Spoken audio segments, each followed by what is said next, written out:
నమస్కారం అండి. నా పేరు సాయి.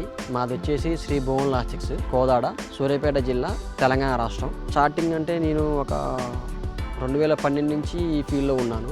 2012 నుంచి రీసెంట్ 10 ఇయర్స్ వరకు నేను ఎంప్లాయ్ చేశాను. తర్వాత 1 ఇయర్ బ్యాక్ 2 వెహికల్స్ తీసుకున్నాం, 4830 టాటా వెహికల్స్. తర్వాత 6 మంత్స్ తర్వాత ఇంకొక 4 వెహికల్స్ తీసుకున్నాం, 4830, టోటల్ 6 వెహికల్స్. తర్వాత రీసెంట్గా ఇంకొక 4 వెహికల్స్ 4832 పర్చేజ్ చేశాను. ఇప్పుడు నా ఫీట్ వచ్చేసి 10 వెహికల్స్. నేను ఫేస్ చేసిన ప్రాబ్లమ్స్ అంటే స్టార్టింగ్లో నాకు లోడింగ్ అనేది చాలా కొద్దిగా టైట్గా ఉండేది. తర్వాత ఇంకా వెహికల్స్ పెరిగిన కొద్దీ లోడింగ్ అనేది ఇంప్రూవ్ చేసుకున్నాను. దాన్ని బట్టి లోడింగ్ అనేది ఇప్పుడు మార్కెట్లో సఫిషియెంట్గా దొరుకుతుంది. టాటా వెహికల్ అనేది మనకి స్టార్టింగ్ నుంచి మార్కెట్లో అనేది టాటా వెహికల్ అంటే దాని మీద ఒక మంచి ఒపీనియన్ ఉండేది. టాటా వెహికల్ అనేది మంచి వెహికల్గా మార్కెట్లో గుర్తింపు ఉండడం వల్ల నేను ఆ వెహికల్ని చూస్ చేసుకున్నాను.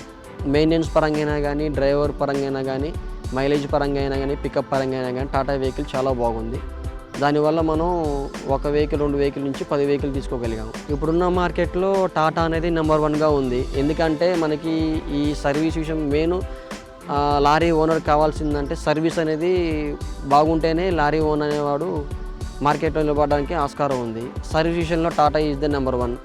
మనకి ఇండియాలో ఏ లెవెల్లో పోయినా కానీ, ఇండియా లెవెల్లో ఎక్కడైనా కానీ సర్వీస్ చాలా బాగుంది. వెహికల్ అనేది సర్వీస్కి వెళ్ళినప్పుడు టైం టు టైం మనకి డెలివరీ చేయడం జరుగుతుంది. దాని పరంగా టాటా వెహికల్ ఎంచుకోవడం జరిగింది. Tata is the best vehicle.